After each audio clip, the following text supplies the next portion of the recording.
back, and he's back bringing us, pardon me, advice to a very important part of the game to me, putting. But first off, it's Dr. Bob Winters. Welcome back to our show. How are you? It's great to be back, Mark. How are you? I'm good, thank you very much.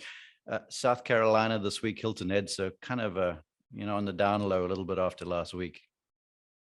Well, I'll tell you what, this is a great week because we see a lot of great short game, work here at Hilton Head, and especially, up and downs and a lot because of the greens, are pretty small and, very targeted. You've got to have, the wedge game, and you've got to have, a great mind for the putter. So this is the perfect time to talk to you. Yeah, I'm glad you bring that up too, because I've been preaching for the longest time in this era of power. Everyone's trying to hit it longer, but I believe if you hit it longer and straighter, you'll reduce big numbers to me. But if you putt and chip well, especially putt, you'll make a whole lot more threes and fours in your scorecard.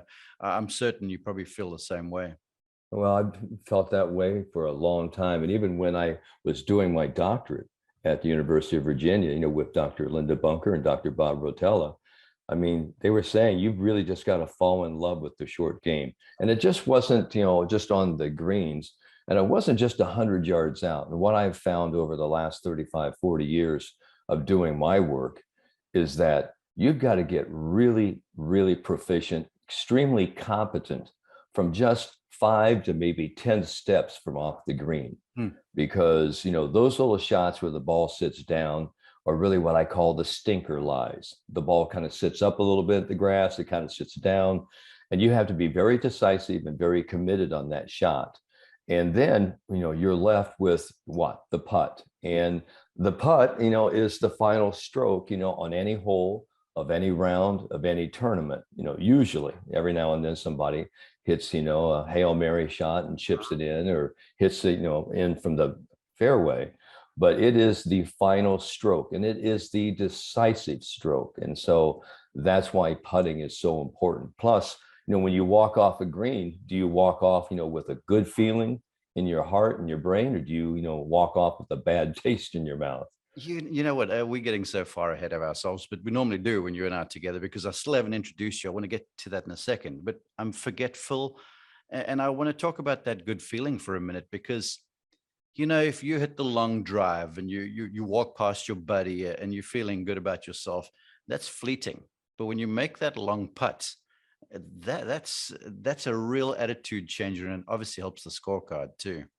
Oh, it's unbelievable. And I really, I'm going to tell you this little, Arnold Palmer story. I had a chance to play with Arnold right after he had hit the ceremonial shot in 2007. We played the next day. I think it was, like on Good Friday.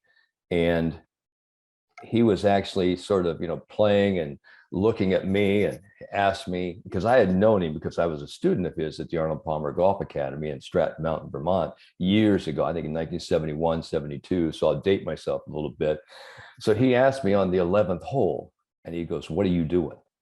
And I looked at him, and he's my hero, the king, and I'm playing with him. And I go, "What do you mean?" He goes, "You're making a lot of putts." And I said, "Well, I'm just doing what you told me when I was 17 years old." And he looked at me and he goes, "Well, what'd I tell you?" And here's the king, here's the general talking to a buck private, with him. And I said, "You told me to step up into every putt, believing I could make this putt, and keeping my head and body still, but most importantly, hitting it solid." Yeah. Really hitting a solid putt. And you said, solidness builds confidence. And he looked at me and he stuck out his lower lip and he goes, "I told you that?"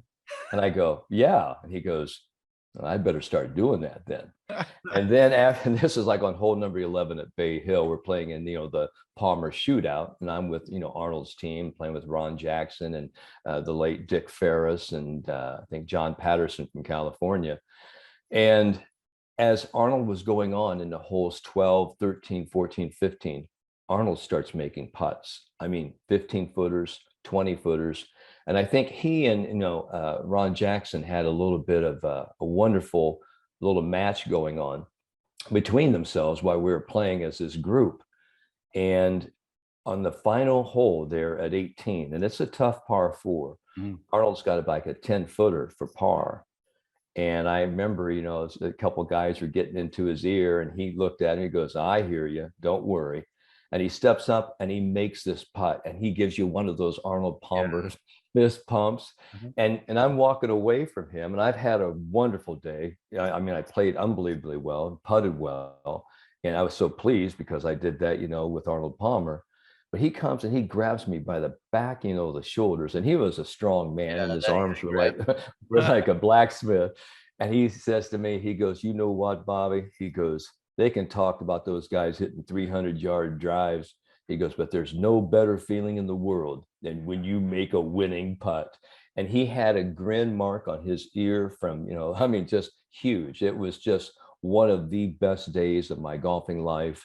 And I'll never forget it. And that really, emphasized the importance of putting to me. When you could tickle the king like that, Mhm. because he says, "Hey," because Arnold Palmer, I mean, he drove the ball better than almost anyone in his era, and he was long and straight, Mhm. but he always loved to make putts. Well, quickly, again, I'm digressing down this path here. You think of all those winning putts Tiger made on the 18th green at Bay Hill, and every single one when the king was greenside, he looked more excited than Tiger Woods did. Huh? Well, that's just, the infectious nature of Arnie. I mean, he just made you feel great, just to be in his presence. And that really is the definition of a gentleman and a gentle person. They make you feel comfortable and gracious, in their presence. And that was the great thing about Arnold. And I remember even, that one day he looks at me and he said, and he wasn't like just a, "Hey, Bob, it's great to see you again." It was like, "Are you ready to play?" Are you ready to play? I mean, he was dead serious. "Are you ready to play?" And I go, "Yeah, I am." He goes, "Well, you better be, because I want to win this damn thing." I mean, and that competitive juices, because this was his home, this was his home course. He wanted to play, and whether he was 72 or 22, I mean, that's just that competitive nature, of great players. And I didn't really mean to start off with this story about the king, but he's had such a prominent influence in my life, as a young golfer, and all through the years of getting to know him just a little bit, and him always making me feel like the single most important person in the world. So to honor his memory here today, with talking about him a little bit, it's wonderful. Yeah, let's quit. Let me back up here. Okay, your resume is long. You referenced the University of Virginia and Dr. Rotella and Linda and company over there. Give us the quick whistle stop so we can dive into some of your secrets to making more putts, please. Well, I have been, involved in sports vision, sports psychology, motor learning for about the last 40, 45 years. I did my PhD at the University of Virginia, as you say, with Dr. Bob Rotella and Dr. Linda Bunker. And we just had a plethora of unbelievable intelligentsia there at that university, looking at everything. And I came to the University of Virginia with this sports vision background. And I think that's why, Dr. Bunker and Dr. Rotella were so interested, because they wanted to find out everything about vision, the sensory systems, and how that might affect the short game and putting. And while I was there at the University of Virginia, we constructed a putting laboratory where we did, a lot of different, putting experiments. And then after that, I came here to Florida to hopefully, do a stint on the Golf Channel. And while I was here, I got to meet, David Leadbetter. I'd met him earlier in my career. And for the last 22 years, I've been the resident sports psychologist at the World Teaching Headquarters at Champions Gate. And we're actually now moving. We're going to be going to a reunion about 2 miles up the road Oh, nice. into a whole new Leadbetter, Academy. And that's going to be fantastic. And I also helped start the Nike Junior Golf Schools and coached at the University of Virginia for 9 years. So, and I have played, at every level. I've gone to PGA Tour School and Champions Tour School. I wasn't as successful as I wanted to be, but, I've had a chance to do this. So that's sort of, the 25-cent whistle stop tour. To, out of all of that, two things jump out. Is there anything you haven't done? And you've helped so many folks, and I appreciate you joining us. So let's dive in. I'm going to quickly glance down here. 10 mental keys to great putting. And I'm just going to pitch them at you and let you just respond off the top of your head, because to me, as I read through these, because you sent them to me the other day, it was the kind of thing that I could just print out. In fact, I have. It's on my desk right now in my studio back at home.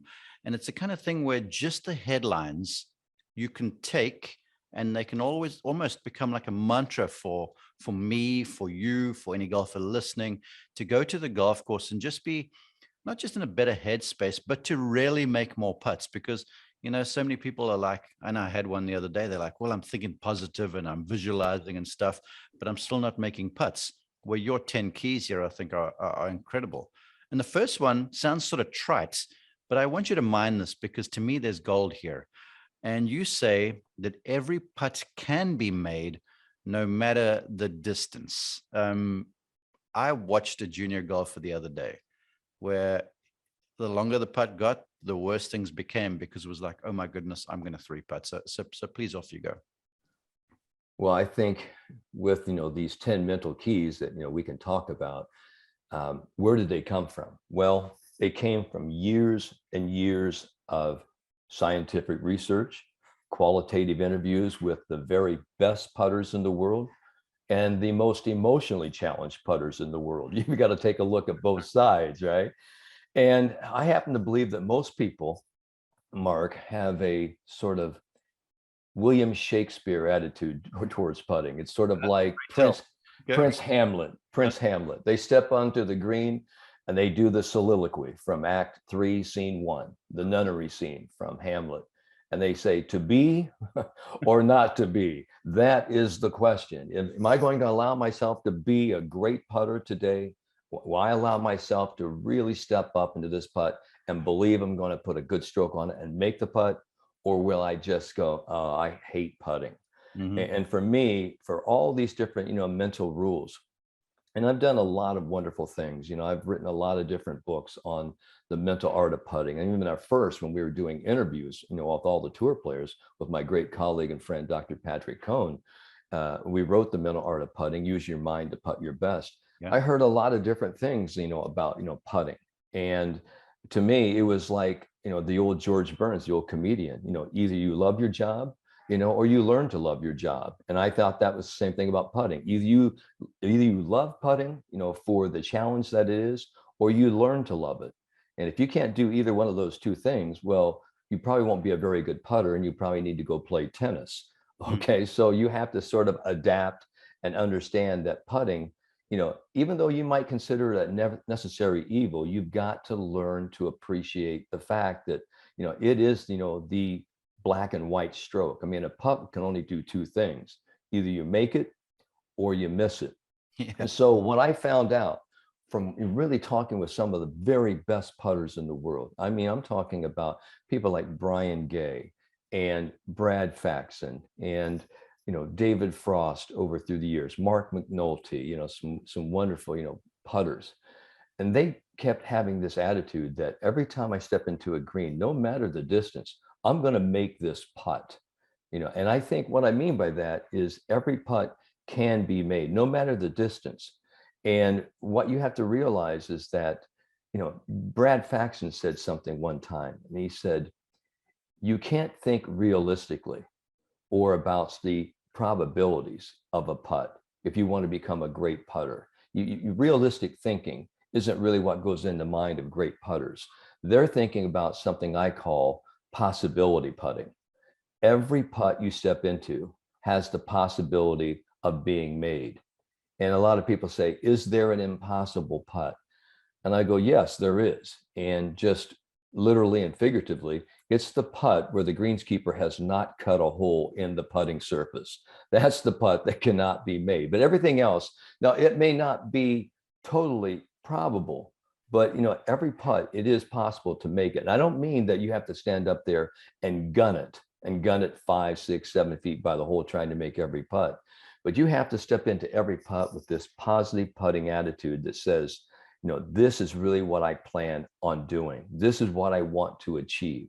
Yeah. So that, first rule right there, it is consistent with every great putter that I've ever talked with or have worked with or had played with, is that every time they step into a putt, they're stepping into it. And one of the greatest examples was back, I think, in 2010, when it was Jack Nicklaus's opening the Benton Harbor Shores golf course, and he was playing with Johnny Miller, Tom Watson, and Arnold Palmer. Now, it was a match between Jack and Tom Watson versus Johnny Miller and Arnold Palmer.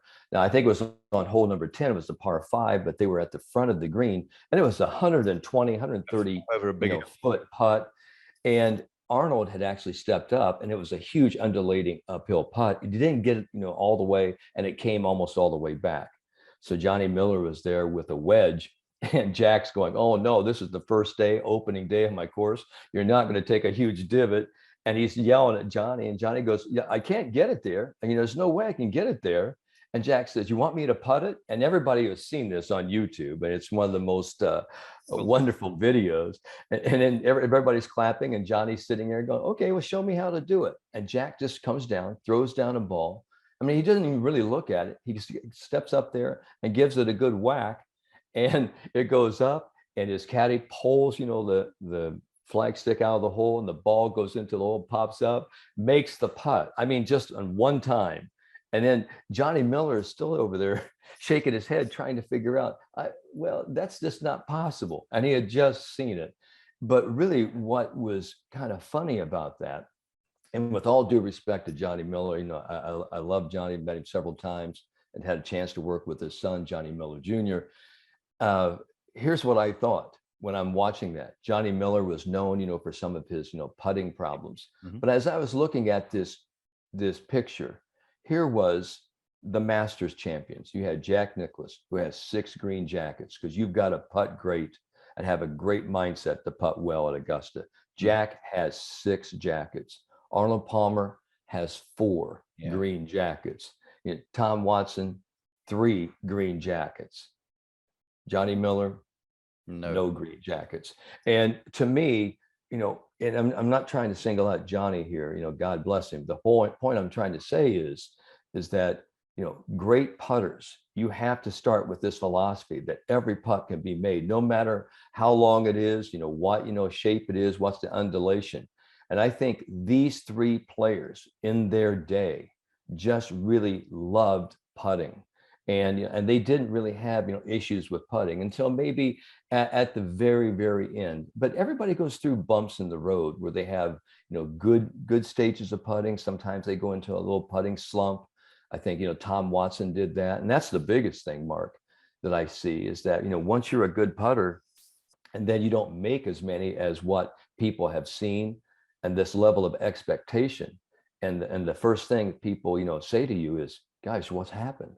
What's wrong? What's wrong with your stroke? You used to be a pretty good putter." Yeah. And that starts working on you. So, the mind is sometimes, a very solid trap, and sometimes it's a very frail cobweb, where you can actually get a lot of stuff going on up there. Yeah. But that's, number one. That's where I believe every putt, can be made, no matter the distance. Well, I love it. And you mentioned Mark McNulty, who is a fantastic putter, to this day still is. And I asked him about it, and he said when he was a kid growing up in Zimbabwe back in the day, Rhodesia, on his home course, he'd take an old shag bag of balls out there, drop them down, find the longest putt he could on the putting green, and just hit all these putts from like 50, 60, 70 feet, the aim of trying to make them. And like you said, it wasn't gunning balls at the hole, but he said to me, he said, "I fell in love with making long putts." And that sort of, to me, is a capper to everything that you said. So quickly moving on, then you say, every putt deserves to be made. Yes. I love the fact that you, and I know, because I know you would, instead of making it all about me making the putt, you're talking about the putt deserves to be made. So please embellish. Well, I think that's the whole point, is that when all of us, get on a green and they actually see a putt, and I've heard this so many times as a sports psychologist, where they get, they hit a terrible shot, they might have sculled one, or even, sort of, chili dipped one on the green, but the ball gets down there to the hole, and they have a 10-foot putt, for maybe a par or a birdie or eagle or whatever. And they go, well, and they just kind of go through the motions, and they don't really give it its due. They don't give it full intention, full commitment, and they give it sort of a half-hearted stroke, and they go, well, I really didn't deserve, to make that putt or whatever. And I'm always going, no, no, no. Every shot, every putt, in golf deserves to be made. The golf gods have all the odds in their favor. Every time you have a chance, to really, make, something work for you, you need to take advantage of it. And so what I'm saying is that every putt deserves to be made, whether it's, 15 inches or it's 15 feet or it's 50 feet.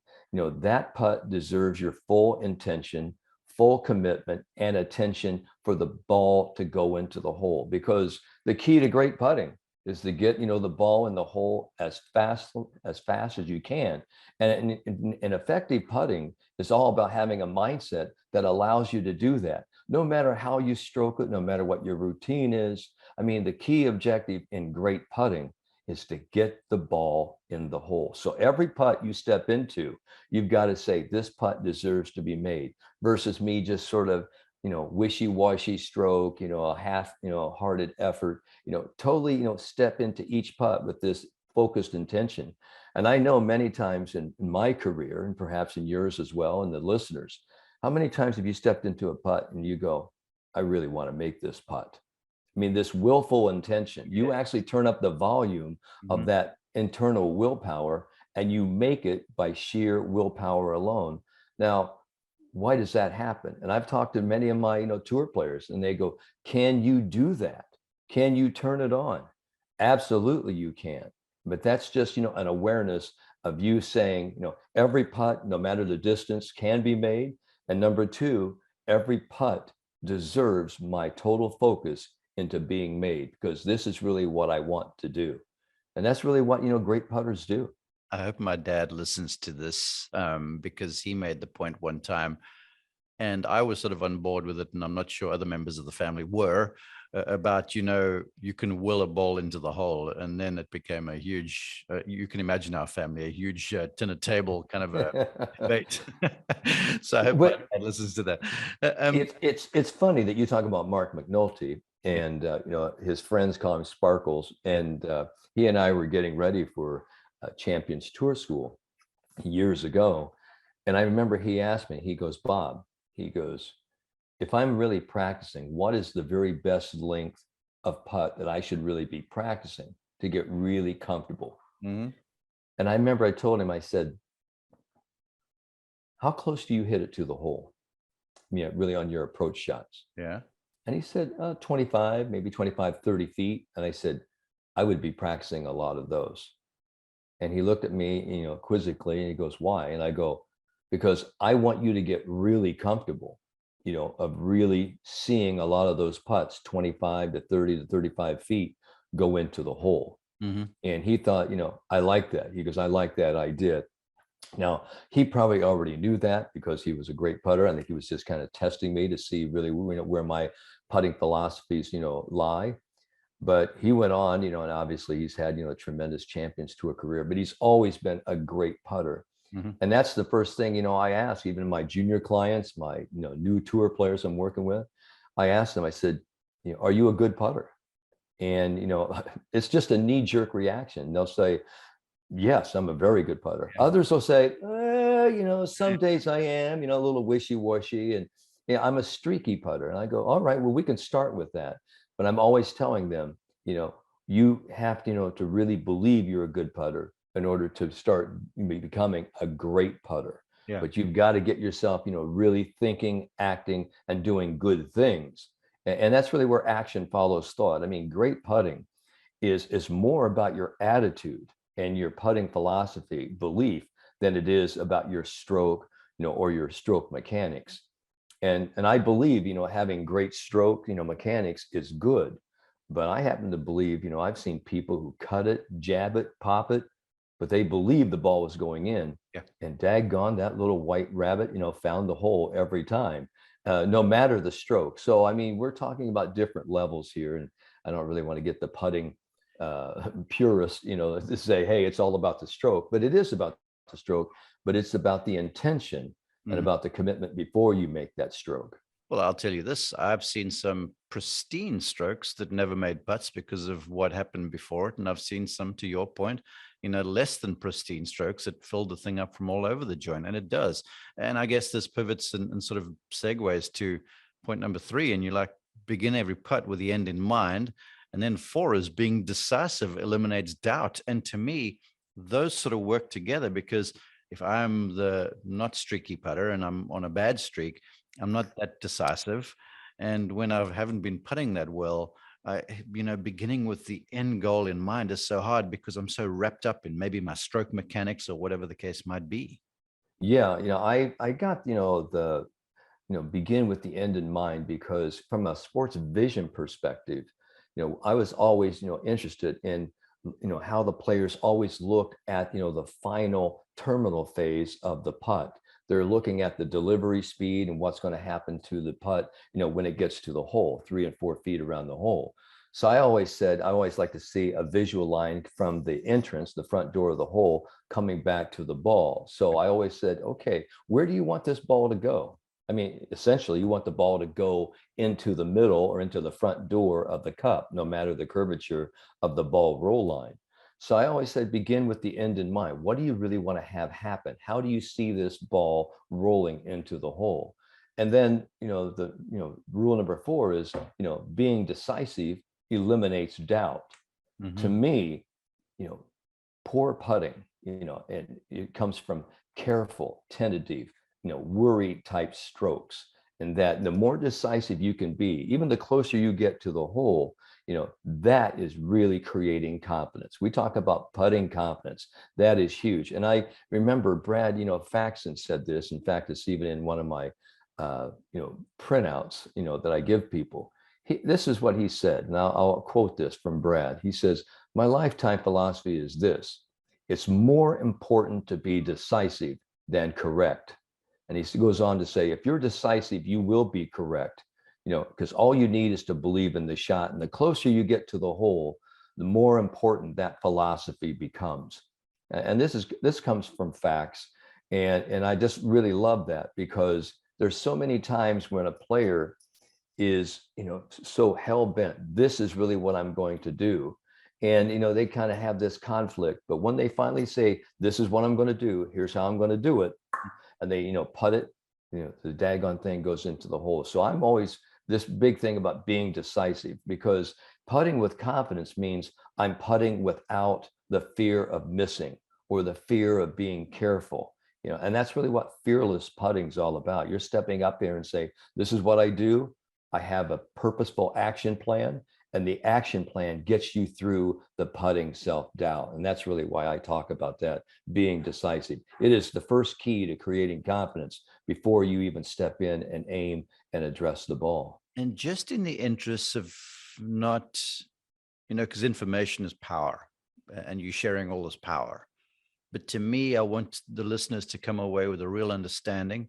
And I just want you to mine a little further there, because being decisive doesn't mean you just line this thing up and bash it at the hole. Even though you've got to make the 2-inch stroke where you caress the ball down the fast hill, you're still decisive in that action. Is that what you're saying? Well, absolutely. And Mark, say that you and your brother Trevor and I are playing, and we have this 15-foot putt. Each one of us will see this thing with similar eyes and dissimilar perspectives. Each one of us is going to see this putt breaking perhaps a certain way, but our ball roll line, our line speed, the line at which we have it on, the speed at which we impart it, it is very unique, very fingerprinted to our read. And so that's, what I think is very important, to say, this is what I call putting decisiveness. I'm going to start this ball on my ball roll line. And this is how I see the putt going up, taking this curve and actually, taking it over the apex of this ball roll line and falling into the hole at my speed. Now, let's say Trevor has a little bit more what I call aggressive line speed, so his ball won't break as much.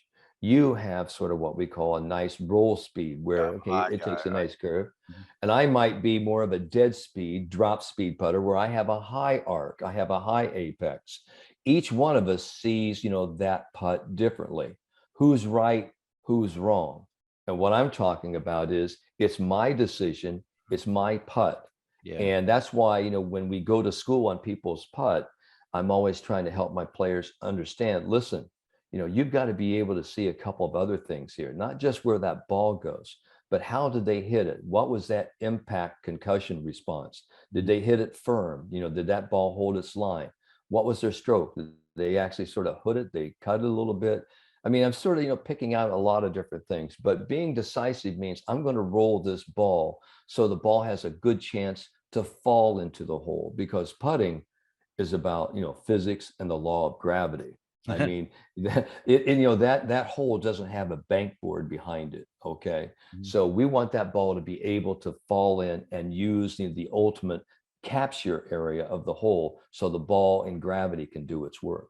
Yeah. For the folks that are watching this on YouTube, they're watching me write feverishly. And just a reminder for the audio folks, you can go and check this out too. We're just sort of working all over the place, and I'm trying to sort of keep order of this. And as I said, I'm making notes everywhere. 5, it sort of sounds like Mark McNulty a little bit, but I just want you to touch it real fast in the interest of time.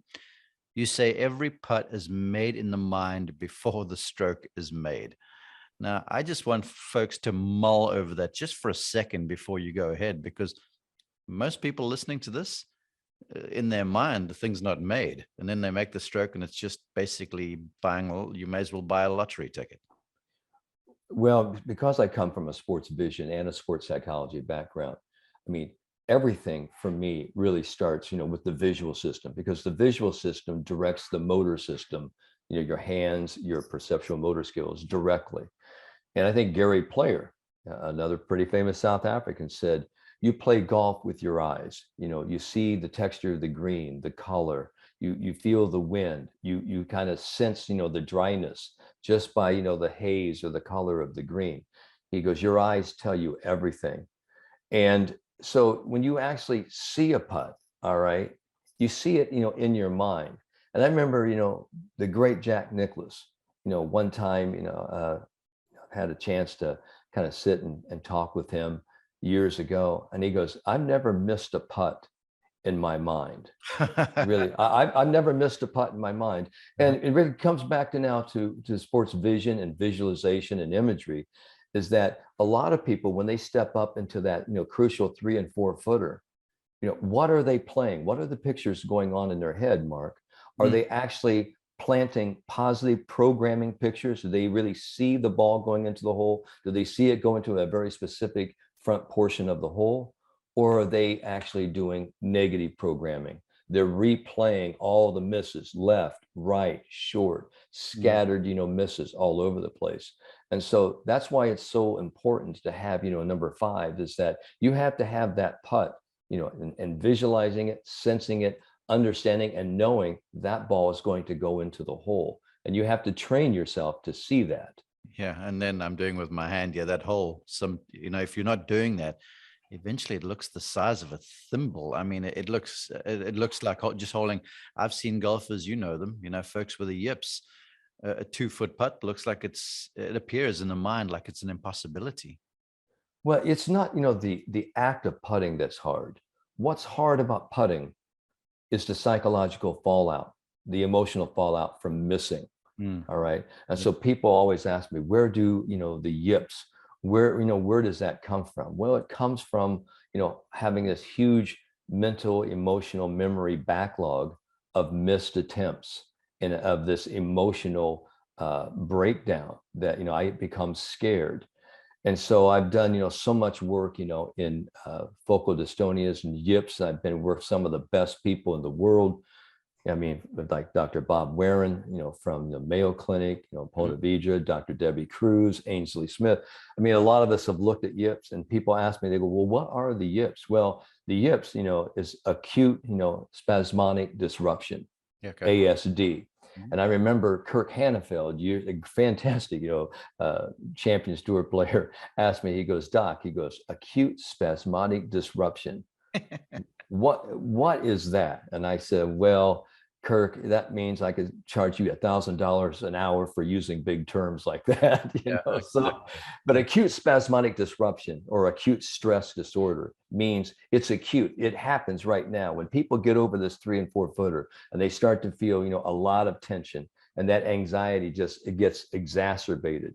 And now there's a disruption. They have sort of this co-contraction. Their hands, are not working with each other. And then there's, this disruption, the stroke, is altered, but it was altered not by some neurophysiological condition. It's a psychophysiological condition. It's that, we just sort of break down because of the stress, and people have that impact concussion disruption right when they get to the ball, and they just sort of want to help it and over control it. So the point of it is, I always say that putting, that's, when you step into the putt, you have to be able, to see or have a good sense that this ball is going into the hole. And that's why when I remember the old Callaway commercials with Annika playing, playing this. It's a total experience, visual, auditory, sensory. Mm-hmm. She's playing this audio tape of, the putt being hit, and then you hear the ball going into the hole, and she keeps going back and playing it over and over and over. And that's what, the repetition of positive reinforcement is all about, is that you see it, you feel it, you hear it over and over and over again. But the problem, with people who have, with putting, is that they're replaying the wrong tape. They're replaying missing. And I always remember, when people, see a pro miss, they, the crowd goes, oh, Yeah, but, a lot of people you'll hear, and I remember, Bob Rotella saying this years ago, he goes, that's really what a pro told him one time. He goes, he hears it twice, before he actually makes a stroke and after he makes the stroke. He hears it before in his mind going, oh, and then he hears the crowd later. So that's why, every putt, is made in the mind. You have to be able to see it, and feel it in order for you to achieve it, in the real world. Stepping away from the literal fast, you always do this to me. You get me becoming introspective, and I'm a former college golf coach, and a large part of what we would do was to, stimulate young men and ladies to find their best under competition. That's essentially what our job is. And so you play and you practice, you prepare, you give advice. And then after the play, you have a review, or you just kind of go over what happened. And oftentimes I would just break down their rounds for them statistically, well-meaning on my behalf. And this is my mea culpa, I guess. And as you get me thinking about me, I'm realizing the mistake that I might have made all those years. And then I would highlight to them, because I've always believed that, good short game is like low-hanging fruit to improvement. And I would say, well, look at this. You've hit 9 of 14 fairways. You've hit 12 of 18 greens, but you missed 4 putts inside of 5 feet. And looking back on this, I don't think that was probably the best thing to point out to them, unless they understood it properly, because all of a sudden it's like, well, I have to make all the putts inside of 5 feet.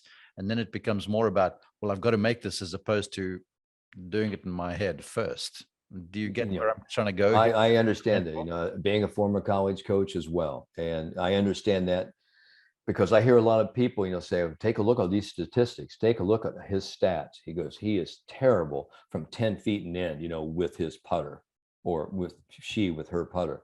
And I'm sitting here going, you need to be very careful how you dispense that information, because now when they get, to that 7-8 footer, because you've actually just reinforced, you're not that good here. They're going, whoo, hey, there's some stuff going on here. Here's a big one. And that kind of leads into, number 7, that is a putt is a putt is a putt.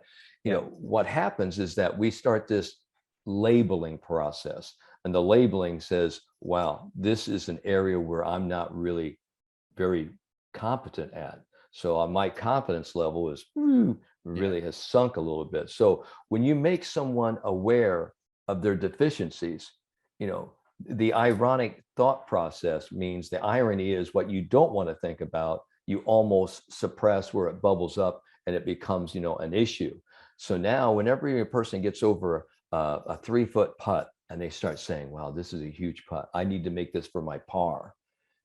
That's what we have to get rid of. We got to get rid of this whole notion of labeling, of, putting this perceptual heavy weight on each putt, because to me, every putt, deserves to be made. Every putt deserves this full intention and consistent, purposeful procedure to step into, because the golf ball only understands this. That's all it understands. I mean, that's all it understands. It doesn't have ears, it doesn't have feelings, it doesn't have a brain. We do as human beings. So we have to get through that. So quit labeling, this is a par putt, or this is a birdie putt, or, oh, this is a big putt. This is a putt. If I make this, I shoot my personal best score. Well, we've got to get down to the physical task. How about make the cut one on a Friday afternoon from 5 feet, or the putt to win, or it's the same deal, right? Oh, absolutely. And that's how we sort of simulate pressure, because for years we say, this is the putt, to win the Masters. This is the putt to, get into the US Open, or whatever, any of those scenarios are, in order to build pressure.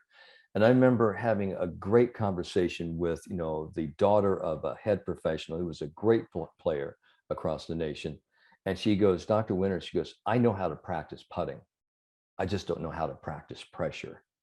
Can you help me with that? So we would give her some simulated drills. But, that being said, it's the same thing as like someone telling me that do not have children. They had never had kids. And they go, well, when I have children, this is the way I'm going to raise them. And I'll sit back and I'll just kind of smile. I go, all right, I'll talk to you in 10 years. Then you tell me, because you don't know what you're going to be like until you are absolutely, totally into that situation.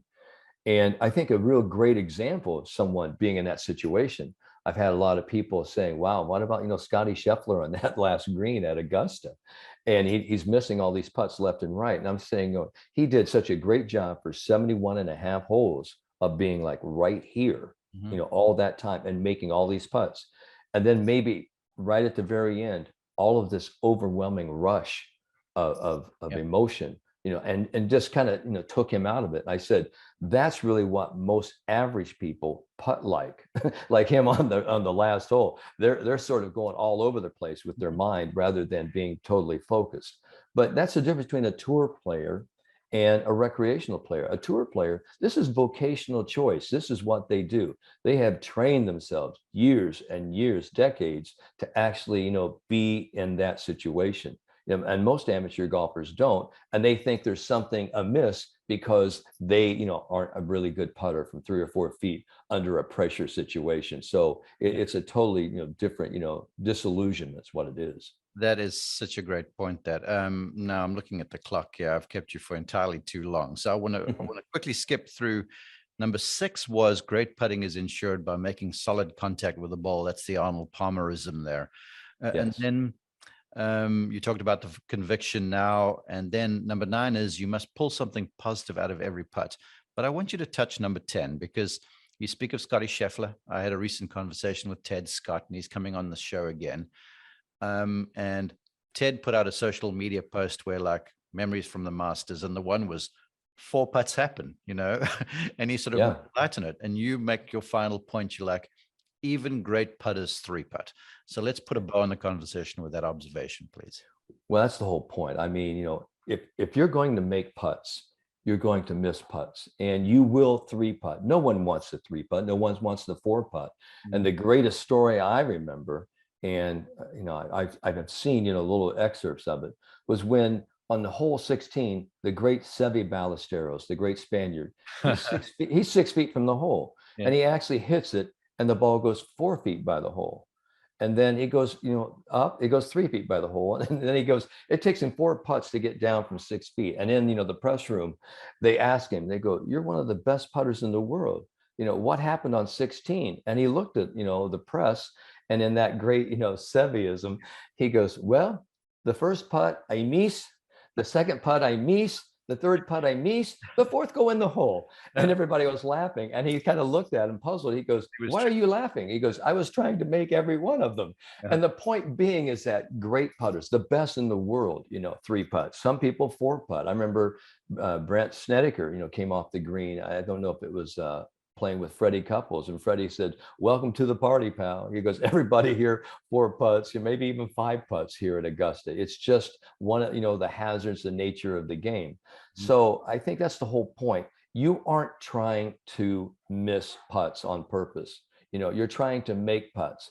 But if you're going to miss putts, miss them while trying to make them. And that's, kind of rule number 8. But the point of it is, even the great ones miss putts. So let's not, hold ourselves emotionally hostage here by missing a few putts while trying to become a really good putter by trying to make the putt. And that's the whole, key about the psychology of great putting. Great putters, they do everything they can to see the ball go in the hole before they putt it. They actually create sort of what I call this visceral momentum. And we can talk about sports psychology, building mental, emotional, and physical tools.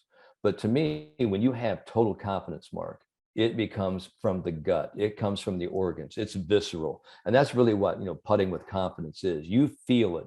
And when you have somebody who's really putting great, has a great putting process, it's visceral momentum versus what I call visceral diffidence. I'm scared. I have tension. I don't think I can make anything.